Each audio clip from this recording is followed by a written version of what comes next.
Well, Dr. Jemar Tisby, welcome back to the podcast. It is really awesome to have you here. We're going to talk about your latest book, The Spirit of Justice. Welcome back. Thank you so much. I was saying before we recorded, and I should say on air now, that as soon as I knew I was writing another book, I knew I wanted to be on your podcast again because I enjoyed our first conversation so much. Well, thank you so much for rejoining us, and thank you for this book. Yes. I love the title, The Spirit of Justice, and I wanted to start just by asking you to tell us a little bit about it, where it came from, both like the actual title, but also where this book came from in your kind of series of the work that you've been doing. So the title was partly inspired by an event, a historical event that I was privileged enough to be witness to. It was the grand opening of the Mississippi Civil Rights Museum, December 9th, 2017. Myrlie Evers Williams spoke, and folks will remember her husband, Medgar Evers, was killed in front of their home in 1963 in Jackson, Mississippi. And so she's coming back to this site of tragedy and trauma. And one of the things that is remarkable to me, and I didn't realize this until afterwards, in the museum, which she toured privately ahead of the event, they have the same rifle that was used to kill her husband, the very rifle. Yeah. And I can't imagine, seeing that weapon right there. But she gives this public address to national news media and hundreds in the crowd. And then there's this private or smaller press conference that I was at. And I actually had my cell phone out and recording when she said this.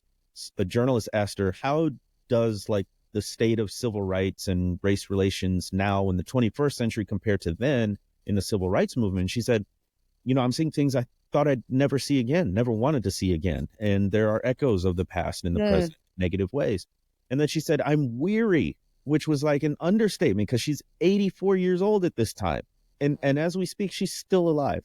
Wow. And then, I thought she would just say okay, it's up to you now. I'm passing the baton. But she didn't say that. She said something I'll never forget. She said, but there's something about the spirit of justice. And she said, it makes you determined all over again. And that phrase just stuck with me, the spirit of justice. Yeah. And I said, that's it.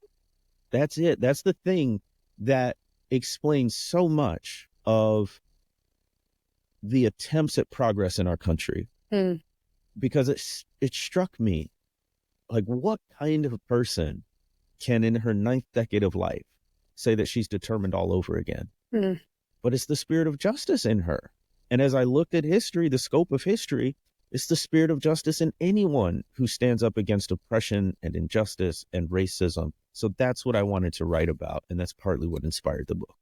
I love that. And you tell that story early on in the book. And as I read it, I was equally just struck by her words and that sense of a through line that you then are able to trace, I guess, in some ways backwards, since that's 2017, but then forwards again in terms of really the Black Christian experience in America, where there are, as you just said, stories again and again and again of oppression and injustice, and yet this spirit of justice that is rooted in faith and hope and love that keeps bringing people back to continue to persevere.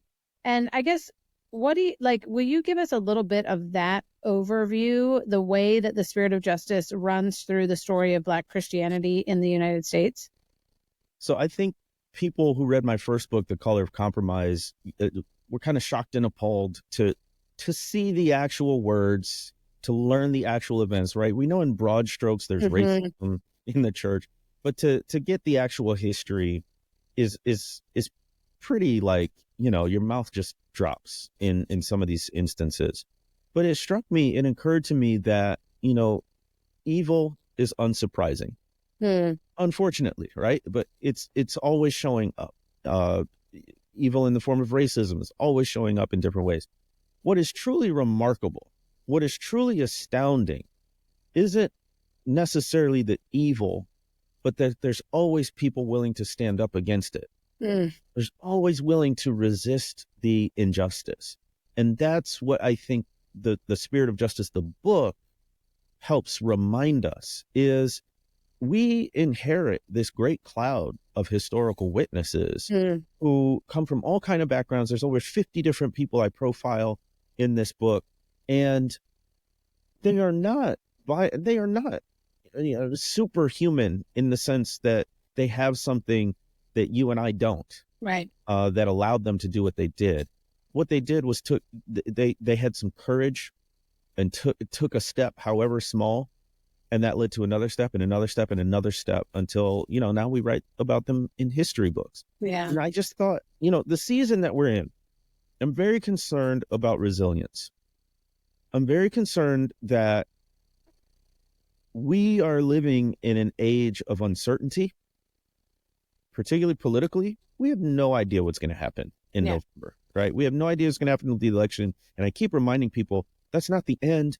That's just the end of one thing and the beginning of another. So who knows what comes after that? We probably won't even know the election results for real until several days later, right? Right. So I'm very concerned that in the midst of all this uncertainty, there are some Christians who would fall into cynicism or apathy. And I wanted to remind us that there are people throughout history who often under much more adverse circumstances, found a way to keep going and not quit in this pursuit of justice. And that's what we need right now too. I don't even know if that answers your question, but no, absolutely. I think it speaks to, again, both the history. One of the things I love about your work is the way you insist on talking about the past, telling a true story about the past, and connect that to what is happening in the present moment. And we can talk more about that as this conversation goes on. But maybe we can begin with, I was thinking about stories as I read your book, because you have so many stories within it, again, of like over 50 different people, as well as this kind of overarching story of the spirit of justice. And I wondered if we could maybe talk a little bit about like the predominant story of race that Americans learn in school, or the ones that we tell ourselves. And I'm perhaps talking primarily about white Americans, although again, we are often all being told the same story. And then I'm curious particularly about how Christianity subverts that story, or maybe tells a different story. So I wondered if you could just talk about that a little bit. That's really good. So stories are vitally important, right? They're the ways the lens through which we see the world oftentimes. And in many cases, white Christians in particular have this narrative of history that is one of perpetual progress, where specifically in the United States, where it says that, we were founded on fundamentally good principles of freedom and liberty and equality. Yeah, we had this, this misstep of race-based chattel slavery. There was some segregation in there, but we've largely overcome it. It's a thing of the past. That's why you'll get, critics, to put it nicely, online, who will say, why are you bringing up the past? Leave the past in the past. Leave it behind us. As if it has no relevance today, which is wrong on two accounts. Number one, the past is always relevant. The past is always exerting an influence on the present. As historians say, everything has a history. So where we are now is a result of where we've been. Yeah. And number two, it says that racism is a thing of the past. Largely, sure, there may be exceptions here and there, but they're just that, exception, which completely belies reality and facts. And what people don't realize in the story of the United States and race is something I said in my first book. Racism never goes away. It adapts. And a lot of people take umbrage with that. Oh, he's just, grievance, and you see racism behind everything. Well, if we say racism is a sin, which I think even, the most extreme right-wing Christian would say racism is a sin. Well, then what other sin has been eradicated in human history? Right? Like, if it has, give me the date, give me the place, because I would like to commemorate the end of racism. Like, just make it an anniversary every year. Obviously, that's ridiculous on its face. It hasn't gone away. It has adapted. Michael Emerson and Christian Smith talk about how we live in a racialized society, one in which every significant quality of life factor falls predictably along racial lines. I shouldn't be able to look at your skin color and know the average level of education you're going to attain. I shouldn't be able to look at your skin color and know your average life expectancy. I shouldn't be able to look at your skin color and know that you are more or less likely to maternity related deaths, right? But all of that stuff does fall predictably along racial lines. Another way to conceptualize where we're living right now in terms of race is the colorblind age. Mm-hmm. This is what takes over after Jim Crow, after the civil rights movement, when it becomes a bit of a social faux pas to say you don't like Black people or other people of color. Right. Instead, you say, I'm colorblind, which is another way of saying, you're invisible to me. Mm. The fullness of your experience is invisible to me, Right. right? So I think that's another way that racism has adapted, which is to say that race doesn't matter anymore. And it very much does. Well, and it seems like it matters both in the sense that we can say it doesn't matter from a perspective of I don't want to deal with the reality of racism, but also it matters in the honor and dignity that can be afforded to our particular experiences and cultural backgrounds and families and, church traditions. So it matters in, I think, a multitude of ways that are not all bad, actually, or not all bad is not the right word, but like negative. They're not all even pointing. Some of those things are pointing to the reality of racism. Some of them are pointing to the reality of like reasons to celebrate. Exactly. Because I read recently somebody said, I'm American, meaning as a citizen of this country by default because they were born into it, but I'm Black by choice. And that language, Black, it was all kinds of language from Negro to colored to Afro-American to African-American. Yeah. Now the nomenclature is Black, and there's a long linguistic history to all of that. But to say Black is a very much a conscious choice to reclaim what has been framed historically as a negative. Mm-hmm. That Black or dark was bad, right? Right. And then in the Black Power era, the Black consciousness era, you got James Proud saying, "Say it loud, I'm Black and I'm proud." Yeah. You've got a recovery of afros and dashikis and Afrocentric wear because it's a reclamation of an identity that has been denigrated. And so to say one is colorblind, I understand the motivation and intention behind it, often, good intentions behind it. But what that says to me as somebody who's consciously Black is you don't see my history, my culture, the ways race has shaped my experience, both in negative ways and positive ways. There's a culture that has developed around Black Americans in our history that I want you to see and celebrate, and is part of really a beautiful diversity in the church and society. Yeah, totally. I'm thinking about, again, back to your book, the denominations that split, church denominations. So Christians who split over the issue of slavery, which I think is something, again, especially for those listeners who haven't read The Color of Compromise, we might not know or remember, right? Like that this actually split the church, because I do think hopefully 99% of the Christians and non-Christians in this country would say, oh yeah, it's like slavery should not have existed. And so the fact that Christians were splitting over that issue, I think now seems very odd and foreign and shocking. And yet I was wondering, as I was reading your book, like, did the people who split because they were pro-slavery, did they think that they were on the side of justice? Were they thinking in those terms? Did they and in what ways might that help us today recognize our own, areas where we just can't see clearly? I really like this question. Yes, they thought they were right is the short answer. Okay. Why they thought they were right, I think there's maybe some variety there. So one of the things that we should attend to is the difference between the grass tops and the grass roots, so to speak. So when we're talking about white people, say in the 19th century, prior to the Civil War, the grass tops of society, the white elites, particularly white Southern slaveholders, and you could say white theologians, because these are the highly educated class, they really thought it was like God's plan Okay. that black people should be enslaved, that they were inferior. This is where the term, this is a classic definition of white supremacy, is Mhm. white superiority over all kinds of people, including indigenous people. And so they theologized that way, convinced themselves that the Bible, whether through things like the Curse of Ham or in the Jim Crow era, much later, there was a sermon by a guy named J.T. Gillespie, who was the president of Belmont College, now University in Jackson, Mississippi, who argued from Leviticus about the separating, you can't mix fabrics.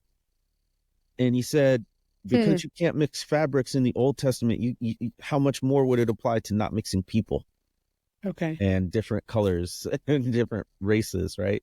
So yeah, they really believed it. I would say at the grassroots, though, there was a sense of, like, take a step back. Rich white people don't have much affection for poor white people throughout U.S. history, Right. right? In the post emancipation period, um, the wealthy politicians and businessmen were perfectly fine if poll taxes and literacy tests, which were meant to exclude black people from voting and political participation, they were perfectly fine if some poor white people got swept up in that, because they didn't really care about what they Mhm. thought anyway, right? So that's why one of the reasons why I make a distinction between grass tops and grassroots. So the grassroots said, we're poor, white, mostly rural people. We ain't got nothing on this earth except we're not black. Mm. And I'm going to hold on to that as a social privilege and as an Yeah. identity marker. So it's a very long-winded answer to say, yeah, they believed it. They were true believers, but they may have had different reasons. Yeah, and it sounds like they also may not have been appealing, although they were appealing perhaps to biblical examples and so forth, they may not have been appealing to justice. Right. Yeah. I No. mean, just in the sense of like kind of a warning, I think, in terms of when we pick and choose uh, what we're going to talk about, whether it's like obviously there's a problem with just picking one verse of the Bible out of context and applying it, but even when we try to take a whole theme, but we're like ignoring or, Yeah. Well, two more quick points on that. yeah, One, they thought they were being really, really faithful to the Bible in contrast to these Northerners and liberals, right? okay, So they would argue, well, show me chapter and verse where the Bible says it outlaws slavery, right? right, right, right, And you can't, but there's a trend. This is what other theologians were saying. Well, there's this whole thing about, man stealing in the Old Testament. There's this whole thing about loving your neighbor as yourself and the golden Mhm. rule and the Beatitudes. Like, how does that Yeah, accord with race based? Obviously, right, it doesn't. But pro slavery theologians were saying, well, we're the ones actually following the Bible. You guys are the ones who are doing funny stuff with the word of God, which right, you can hear, even up to the present day, right? And then you talk about justice. It's really interesting when the word justice does come up with pro-slavery Christians, is when speaking of the injustice of the federal government potentially abolishing slavery, Hmm. because it was their right to hold Right. enslaved people, and it was about property rights I was about for to say they were seeing it as theft, yeah, right? exactly. Yeah. So they did talk about justice, but in Hmm. terms of like property rights and theft Right. in the role of states versus the federal government. Mm-hmm. Okay. That's helpful. Thank you. Well, and I guess within all of this, as we talk about kind of these different people talking about justice, I'm also curious about the language of hope. This is a Mhm. quotation from early on in the book. How do people see the worst of humanity, experience the most demoralizing setbacks, and still find the resolve to work for change? Mm. How do they not give up? What keeps them going? And on some level, you've already answered that question from Merle. What's her full Everest. name now? Yeah. Yeah. So, but I'm curious to hear more, I think, about that. The way in which, especially throughout the book, there are also examples of nonviolent resistance, praying for enemies, forgiving those who harm you, kind of living out the countercultural way that Jesus lived Mm. in the midst of injustice. And I'm just wondering if, like, how the practice of nonviolence resistance, prayer for enemies, forgiveness allows justice to come into being and to hold on to hope. Like, Yeah. how do you see those practices and that kind of more abstract justice and hope idea go Well, together? mhm. So it would be really interesting to sort of do a study of the Christian disciplines that some of these people employed. The historical record doesn't get into that a ton, and that was one of the Mm, challenges of selecting figures for this book. Was there were so many people I could profile, but what I was trying to do was make an explicit connection between faith and practice, yeah. faith and justice. So that constrained my choices a little bit. But even when I could find that explicit link in the historical record, they're not necessarily talking about like the habits or, the disciplines that they practice. But we can kind of put some of the pieces together. One of them was this principle that you don't, the oppressed not becoming like the oppressor. Mm, So there's this through line throughout the Black freedom struggle of we are not going to do to them what they did to us. yeah. And we can see that just on a practical level, right? There's been no widespread violent repercussions on the part of Black people toward white people. Hmm. Maybe isolated or individual incidents, but no sort of mass uprising Right. or insurrection, right, is what they would used to call it in the Jim Crow era, of Black people going against white folks in the ways that white folks have come against Black people. Yeah. And that was partly spiritual. That was partly a this is what it means to follow Jesus, is to turn the other cheek, not in a passive way, but in a way that's not going to return harm for harm, Yeah. violence for violence, right?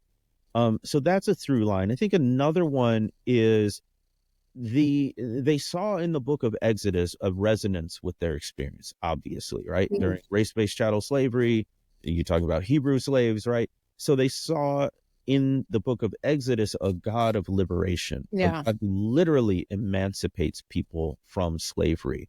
And they constructed a theology around that, a theology of liberation, if you will. Yeah. That worked, that held out hope for an eternity in which they would be free, Right. but also a spirit empowered activism to work for freedom right now. Hmm. So it was a very embodied faith, and not one that was just about the by and by, but the here and now. Yeah. And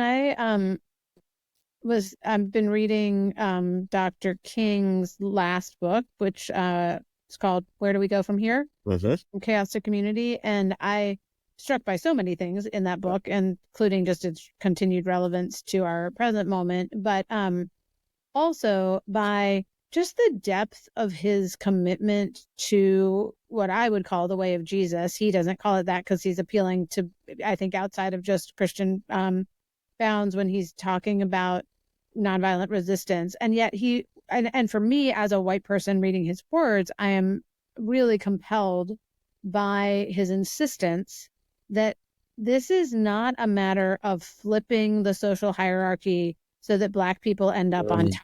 Mm-hmm. It's a matter of dismantling it so that we don't have a hierarchy in which some people are considered more valuable than others. Some people matter more than others. Some people get more than others. We're actually looking for a society in which we care about each other and love each other and share.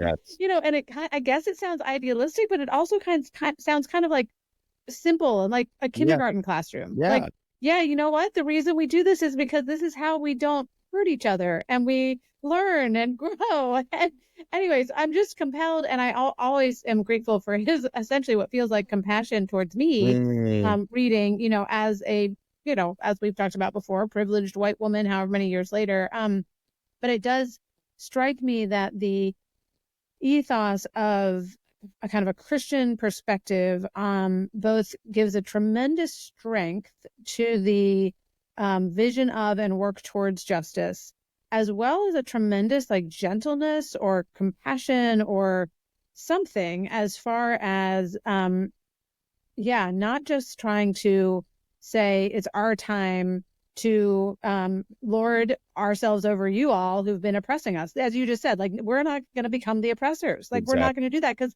guess what? It's really bad for those people who are in the role of oppressing. Well, it's a really great point, and I'm glad you brought up King. I have a whole chapter called Beyond the Quotable King, where I go into some of the lesser known and much less popular aspects of King's life and teachings, his anti-war stance, his economic views around redistribution of wealth, universal basic income, universal jobs kind of things. But you're also bringing up a great point that Black people have never asked for supremacy. We are demanding equality, or in some cases, autonomy. Just leave us alone and let us have our own and do our own thing, right? So in that sense, and I do think that's informed by Christianity, that it's the goal is not to move from a subjugated group of people to a group that can subjugate other people. Right. The goal is to have equal footing, which, by the way, just to add a contemporary application, a lot of people online or on the right will say that folks who are advocating for racial justice are communist. And the way they're thinking about communism is equality of outcomes. And they will use that language, equality of outcomes.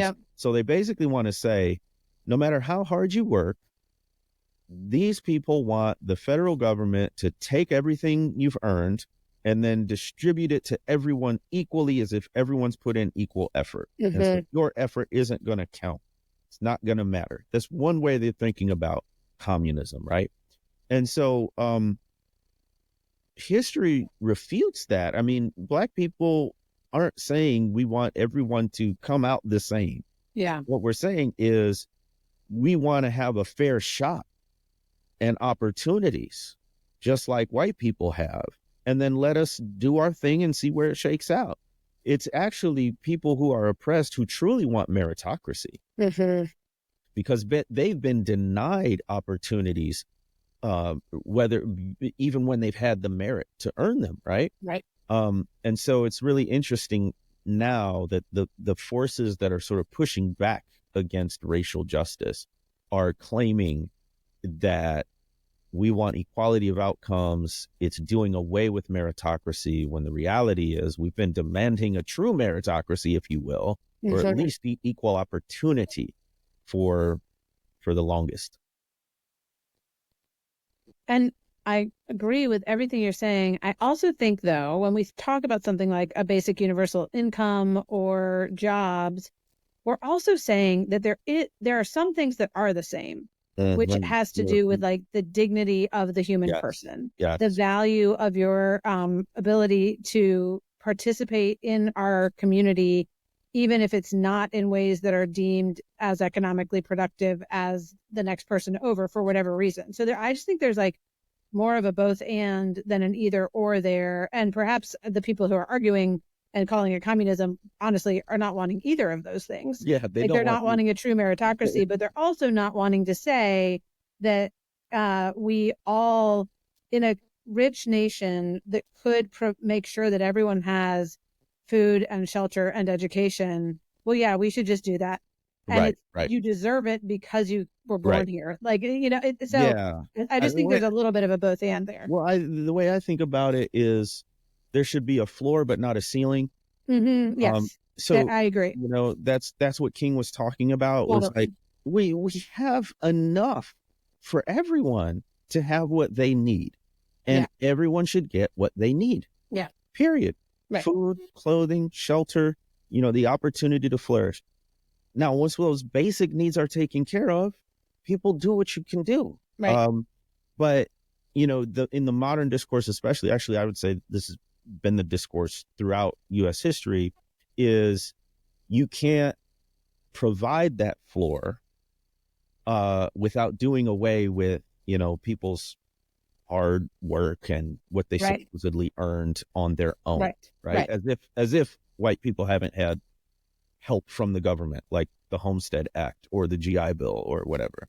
Yeah, or the mortgage deductions that, anyway, we could go on and on about that. But I want to ask you a question that's kind of a different piece of this puzzle, I suppose. I titled this podcast, and it's now called Reimagining the Good Life. And when I talk about the imagination, I don't mean like fantasizing. I'm talking about like literally, how do we reshape our vision of the future? Like, what images do we have of what's possible? And I was thinking about that because there were these two places in the book, one where you write about Black Jesus and another where you write about a Black Madonna.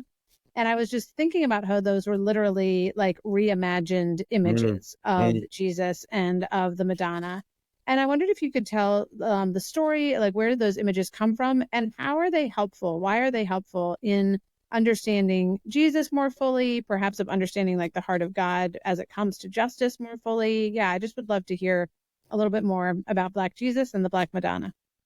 So there is this famous painting of a very European looking Jesus, painted by an artist named Warner Salmon in the 1940s. That's become the most replicated image of Jesus. And of course, he's got this flowing auburn hair, this long, thin nose, thin lips, right? He looks very white, yeah. At least European, right? Totally. And that has been the physical image of Jesus spread globally for decades. And what does that do to a people who don't look like that, right? So throughout U.S. history, in the case of Black people, there have been occasions when folks have explicitly said, you know, Jesus is not white. Matter of fact, what if Jesus is Black? Not in the sense of necessarily he has Afrocentric physical features, but what James Cone was arguing, Black liberation theologian, was that Jesus identifies with the oppressed and the marginalized in a community. And in the United States context, that would be Black people. Yeah. So there's a sense in which Jesus is Black, which what he said in his writings. And then you talk about the Black Madonna. There was this pastor in Detroit during the Black consciousness era, late 1960s into the 1970s, named Albert Clegg Jr. And the church that his congregation was in was actually belonged to a different congregation, part of a predominantly white group before. And so it had this mural of a very European-looking Jesus, Mary, all of that. Yeah. And they worshiped in that space for quite some time until Clegg was just so persuaded that this image was doing harm in terms of identity of the people worshiping there, that he has a local artist create a new mural, a new painting with a Black Mary and a Black child, Jesus. So, and then unveils it on Easter and says, you know what, instead of a sermon, we could just sit here and look at this image of the Black Madonna and child. And he renames the church Shrine of the Black Madonna to convey a sense of Christianity through an Afrocentric lens. Yeah. Yeah. And I just think for any of us who are, wondering about, wait, I'm not sure I follow this. Like, why would it be okay to portray Jesus as Black? I think because you mentioned how harmful it might have been to see the Walter Salmon Walter Salmon portrait if you were Black, but I also think about how harmful that can be if you're white. And if you therefore, without even knowing it, think, oh, God looks like me. Exactly. And not like these other people, as opposed to being, I think, in a wonderful way, challenged by the thought of, what if God looks Black? Like, I understand what you're saying, and I agree with you that the point is not that Jesus had Afrocentric features. But the point is that if I can't imagine Jesus with Afrocentric features, there's something that is going wrong in my heart when it comes to understanding the image of God that is in our common humanity and our diversity, right? Exactly. Like, and so I just think there's, I don't know, for me, that's like a helpful exercise almost, just to be like, okay, wait, why does this strike me as like, oh, are you allowed to do that? Is that okay? And it raises like really good questions in my heart about who God is and about how I've been shaped and formed to see him. I mean, the same, obviously, even just with the language of the gender of God, right? Like if we think about the feminine aspects of who God is and not only the masculine ones, if we, push on some of those boundaries, it can actually expand our understanding, I think, of who God is and of how God shows up in each and every one that we encounter. Just a really quick anecdote along those lines. Yeah. I studied abroad in the Holy Land in college in Israel and uh, uh, Palestinian territory. And we got to tour all over, and we went up to Nazareth, and there's the Church of Nazareth, I think, but a church in that city. And it had all of these depictions in this rotunda of Mary and child, I think, from all these different countries. They were mosaics, and they were intentionally diverse. And it Yeah. was a wonderful opportunity to even look side by side at That's so different cool. depictions of Mary and child. And again, like you said, to challenge our conceptions of how we visualize God, how we visualize what we call the Holy Family. It really shines a spotlight on the ways that culture shapes our understanding of religion. And it's not just this pure theology that we're getting straight from the Bible or from God. Yeah, I love that. That's really helpful. All right, so now I'm back to the book a little more explicitly in the history. But I remember talking to you before, and you brought up white Christian nationalism as kind of the biggest problem facing the church. And when you said this was years ago at this point, I was kind of like, I don't really know what he's talking about. And now white Christian nationalism is in the headlines, I mean, very regularly. So you just were paying better attention than I was. And, again, your historian's lens, I think, gave you an understanding that what we're seeing happening in the church right now, or at least in some parts of the, particularly the white evangelical church, is actually really dangerous. And it's dangerous to our nation, but it's also dangerous from the perspective of faith. And so I wanted to ask you, in terms of your work in general, the Spirit of Justice most, recently, why does it matter that we understand this history, especially as Christians are really looking at members of our faith community who are embracing white Christian nationalism? I call the Black church the ecclesiastical rebuttal to white Christian nationalism. So the Black church is its own thing, right? It's not defined in opposition to white supremacy or white Christian nationalism, but much of its tradition directly contradicts the ideology of white Christian nationalism. So it's important to shine or pay attention to the threat of white Christian nationalism. And unfortunately, it's really become intertwined with evangelicalism. Right. And so at least since the immediate post-World War II era, evangelical has come to have more of a socio-political connotation than a theological and spiritual one. And what happened is that through various media sources and individuals, there was an alignment between evangelicalism, theologically conservative Christianity, and the Republican Party or political conservatism. But what was really interesting, and what I don't think we maybe put the pieces of together until more recently, was this ostensibly Christian movement was really aligned with political and financial power. J. Howard Pugh, billionaire, multimillionaire at least, I don't know what the conversion is, but he was a very rich guy who funded things like Christianity Today, Grove City College, according to a very narrow, you might even call it fundamentalist view of Christianity and politics, right? So the money was tied to a certain kind of politics. Yeah. And over the course of decades, 70, 80 years now, there's almost a one-to-one identification that such that nowadays you have people who say, well, you can't be Christian and vote Democratic. Right. To which I say, what about Black Christians who overwhelmingly vote Democratic? Yeah. Right? So are you going to actually just completely discount the faith of people who vote differently than you and who happen to be Black people and other people of color? Well, and So am I right? Let me ask you this for a minute, because there's some people who define evangelicalism based on kind of a high authority of scripture, like seeing the Bible as authoritative and understanding Jesus as, the who died on the cross for our sins, personal conversion, like that. They're kind of four things.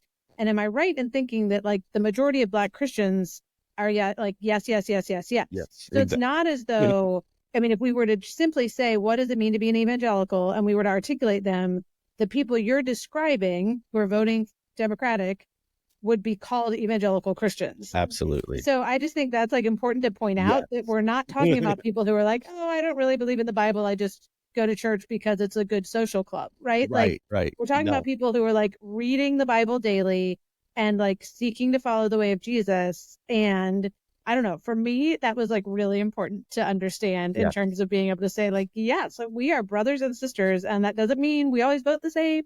And it doesn't mean we always see everything the same, but goodness, do I have some things to learn from you, you I know? mean, yeah, and that's historical too, right? I say there would be no Black church without racism in the white church. Right. Part of which, by which I mean, it wasn't because of some deep, like basic theological differences that Black people, we formed our own denominations and Mm-hmm. congregations. It wasn't like we were arguing over the Trinity or the divinity of Jesus or things like that. It was because we didn't want to be treated as second class citizens in the Yeah. household of God, plain and simple, which I would argue is theological. It's a theological anthropology, but it wasn't because we wouldn't check all the same boxes in a lot of the ways Right. theologically, right? So yeah, it's a kind of ridiculous assertion on its face to claim that Christians who vote Democratic or any particular way aren't Christian, because there's a lot more in common than different Mm-hmm. theologically.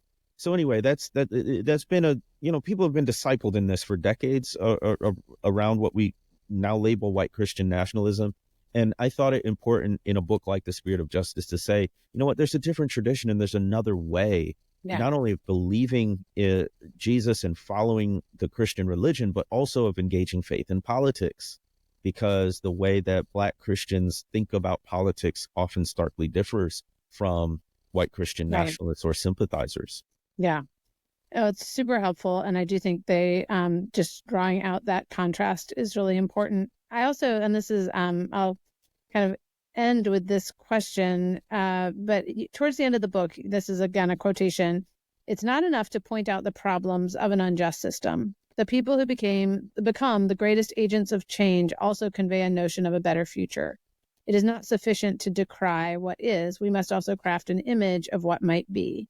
And so I wanted to end with that question of what you see as possibilities for living into a better future and crafting a hopeful image of what might be.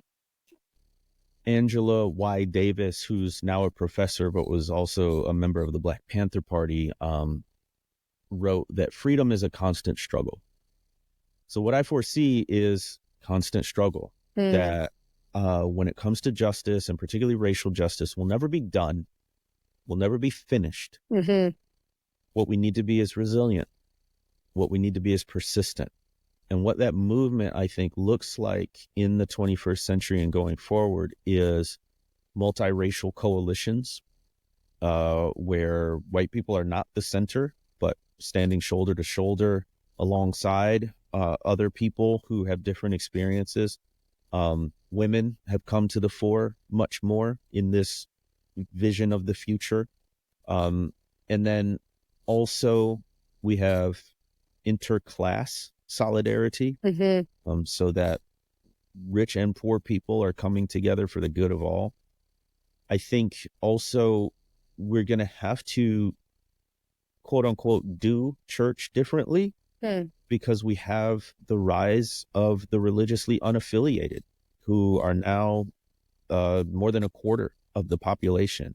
And these are not, the numbers for atheists and agnostics have held steady. So these are not people who don't believe in a Mm-hmm. power or don't want to believe in a higher power. This is people who look at the institutional form of church, whether a congregation or a denomination or an institution, and say, I don't quite trust it. I don't Yeah. I don't want to be part of it. But I think institutions are still important, but we're going to have to find different ways of conveying the integrity and the authenticity of the church as an organization, as an institution, to draw people in an age of skepticism and honest, genuine hurt. Yeah. I don't know how to do that, but I hope folks are committed to figuring it out. Towards the beginning of this conversation, you mentioned that kind of we shouldn't be surprised that evil continues, right? Like that sin never really goes away. And one of the things I was thinking about when you said that was I've heard it said that evil is, constant, but it's also not creative. Mm-hmm. That like God is the one who actually creates. And that's what it made me think of when you were saying that there's, on the one hand, it can seem kind of intimidating to be like, oh my gosh, we've screwed up so many things. And there are all these young people who are not interested, and old people too, actually, who are not interested in the institutional church. And yet there's also, I think, an invitation to, like, again, our own participation in being created in the image of God, like to be participants in God's creative work and renewal, and bringing new things that are, again, out of that place, the spirit of justice, but with,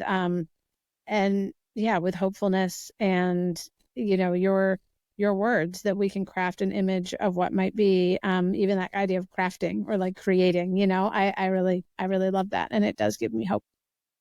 Well, I'm so glad. I think of hope not simply as a feeling, but as action. And any action we take to resist injustice is an act of hope. Yeah. And one of the things that gives me hope is simply the principle that nothing can stop a people who simply won't quit. And if we don't quit in this journey of justice, then we will make progress, and we'll do it together. Amen to that. Thank you, Dr. Jemar Tisby, for being with us again. Thank you, as always, for a stimulating conversation. I appreciate it. The book is available now. And since it takes so long to write books, if folks want to follow me in between, they can subscribe at my Substack, jemartisby.substack.com. I am a subscriber. It's very well worth it. Thank you. I've been posting excerpts this week, and then this one was, I wonder what the critics will say about this book. Well, yeah. Stay tuned. Yes. We'll see. Thank you.